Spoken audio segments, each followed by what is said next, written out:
नमस्कार किसान भाइयों, आप देख रहे हैं आपका अपना YouTube चैनल उभरता किसान। मैं हूं विपुल सिंह। दोस्तों, आज हम आए हुए हैं मिर्ज़ापुर ज़िले के जमालपुर ब्लॉक में, और जमालपुर ब्लॉक का ये है कटका गांव। कटका गांव में आज हम मिलने वाले हैं विनोद सोनकर जी से, जो कि विगत कई वर्षों से बत्तख की फार्मिंग कर रहे हैं और ये काफ़ी एक प्रोग्रेसिव फार्मर हैं। तो आज बत्तख फार्मिंग को से रिलेटेड बातचीत करने वाले हैं हम विनोद जी से, और आपको बताएंगे कि किस तरीके से जो बिगनर्स हैं, जो बत्तख फार्मिंग करना चाहते हैं, वो किस तरीके से इस व्यवसाय से जुड़े, कितना इसमें इन्वेस्टमेंट है, कितना इसमें मुनाफा कमाया जा सकता है। तो इन सभी तमाम बातों पे हम आज विनोद जी से चर्चा करेंगे। अगर आप हमारे चैनल पर नए हैं तो सबसे पहले चैनल को सब्सक्राइब कर दीजिएगा। वीडियोस पसंद आ रही हो तो वीडियोस को लाइक करना नहीं भूलिएगा।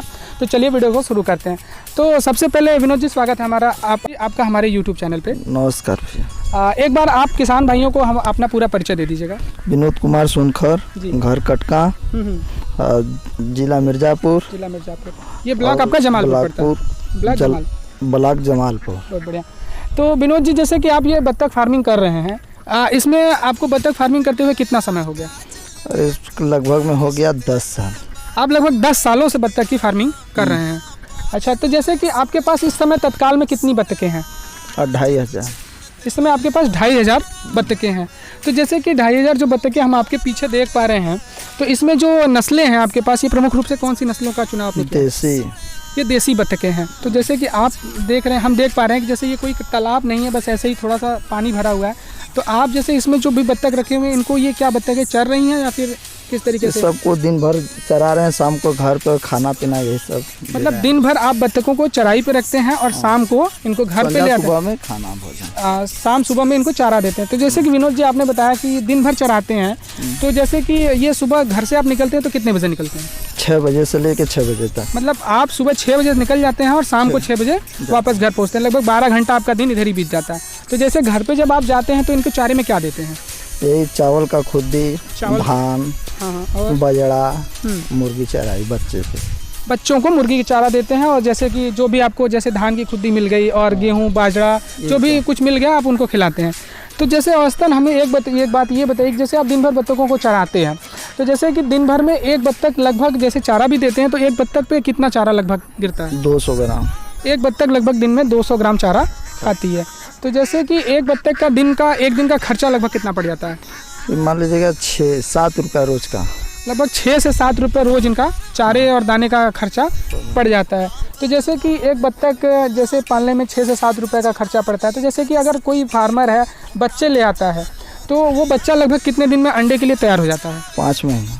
अगर उसको ढंग से चारा पानी वो देता है, उसका ढंग से मैनेजमेंट करता है, तो लगभग 4 से 5 महीने में बत्तख अंडे पे तैयार हो जाती है। तो जैसे कि आप बता रहे हैं कि जैसे कि आपके पास अभी 2500 बत्तखें हैं, तो आपका ये जो अंडे का उत्पादन हो रहा है, तो ये लगभग प्रतिदिन कितने अंडे मिल जाते हैं अभी आपको? रोज के लिए आप जोड़ेंगे तो कम से कम मिलेगा 1500। 1500 से ऊपर या 1500 से नहीं ऊपर मिलेगा? 1500 से ऊपर ही। 1500 से ज़्यादा अंडे आपको 2500 बत्तखों में मिल जाएंगे। तो जैसे कि जो अंडे आप प्राप्त करते हैं, तो जैसे कि हमने सुना है कि बत्तखों में अंडे देने की एक टाइमिंग भी होती है। ये दिन में अंडे किस समय देती हैं? 3 से लेकर 5 बजे तक रात को।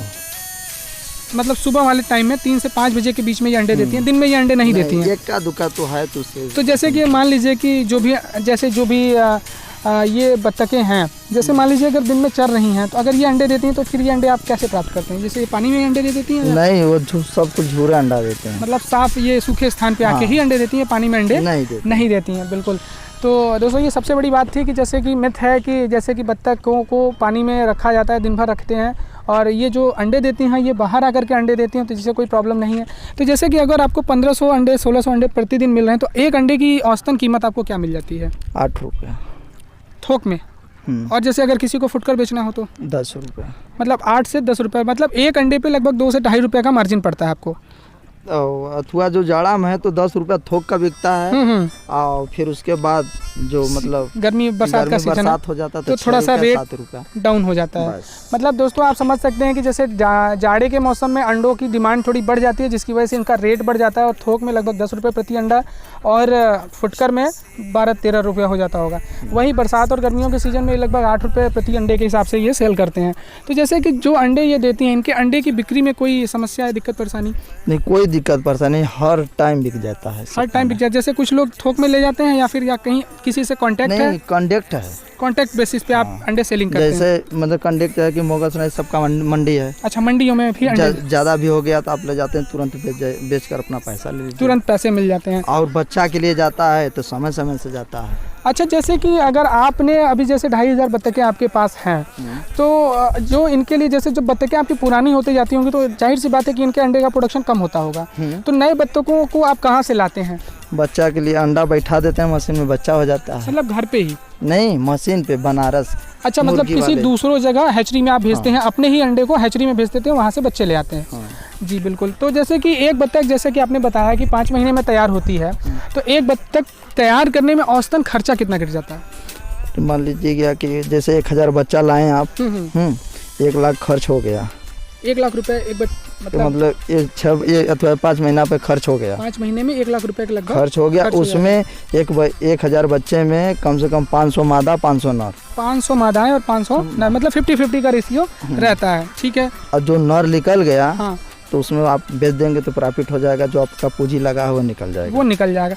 तो जैसे जो एक बत्तख की औसतन, जैसे कि ये बत्तख पीस पे बिकते हैं या फिर ये किलो के भाव जाते हैं, किस तरीके से बिकते हैं? नहीं, पीस से जाते हैं। ये पीस से जाते हैं।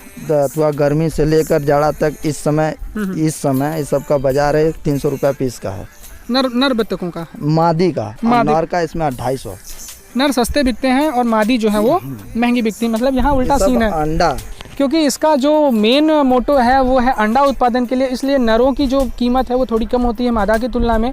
तो जैसे 250 रुपये के आसपास एक नर बिक जाता है। तो जैसे कि अगर नर ना हो आपके पास, जैसे कि आपने बताया कि अगर नरों को हटा दिया जाए, केवल मादाएं रखें, तो उससे क्या होगा कि अंडे तो फर्टाइल नहीं होंगे, उनमें अंडों में बच्चे तो नहीं पड़ेंगे, उसमें जीव नहीं पड़ेगा भैया। हाँ, तो जैसे कि फिर जैसे अगर आपको बच्चों की ज़रूरत है या जो अंडे हैचरी में भेजने हों, तो फिर उनके लिए नरों की व्यवस्था करते हैं। 100 में 70%, 30%। मतलब 100 मादाओं पे 30, जैसे 100 हो गया, हाँ। 100 में 30% नर हो गया, 70%, मतलब 70 मादाओं पे 30 नरों की संख्या होती है। तो जैसे कि एक बत्तख का औसतन वजन कितना होता है? 1.5 किलो। 1.5 किलो। इससे ऊपर की भी बत्तखें होती हैं? नहीं, मैक्सिमम 1.5 किलो की बत्तखें होती हैं। 100-600 ग्राम तक होते हैं खाना पीना के लिए। खाने के हिसाब से मतलब जैसे 1500 से लेकर 1600 ग्राम तक की बत्तखें होती हैं। तो जैसे कि अगर मान लीजिए कि सामने से जो भी किसान भाई देख रहे हैं, अगर कोई बत्तख पालन शुरू करना चाहे, आपकी बत्तखों को देखकर प्रेरणा लेकर कि अगर कोई बत्तख पालन शुरू करना चाहे, तो लगभग उसे कितने बत्तखों से शुरुआत करनी चाहिए आपके हिसाब से? देखिए, हमारे हिसाब से तो भैया कम से कम 500 से शुरुआत करिएगा, 2000, 4000, 10,000 तक रखिएगा। 500 से कम आप 500 से शुरुआत करिए, उसके बाद आप धीरे धीरे इनको बढ़ाते जाइए, उसमें कोई दिक्कत नहीं है। जैसे कि पोल्ट्री में होता है, मुर्गी फार्म में होता है कि जैसे बत्तखों की वैक्सीनेशन करते हैं, दवाइयाँ देते हैं, तो क्या बत्तख पालन में ऐसा कुछ? नहीं, दवा के लिए है, दवाइयाँ दी जाती हैं। हाँ, जो मुर्गी फार्म को बच्चा के लिए दिया जाता है दवा, मगर उसी दवा दिया जाती है। मतलब उनकी वही जो दवाइयाँ उसमें चलती हैं, उसी डोज रेट के हिसाब से बत्तखों को भी दवाइयाँ वही चलती है। वही जो दवाइयाँ दी जाती हैं, उसको समय समय पे भी दवाइयों की थोड़ी देख रेख है।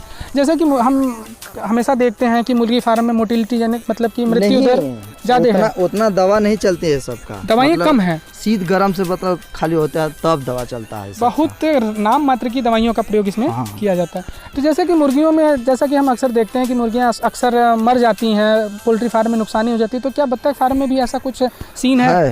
ऐसा कुछ है?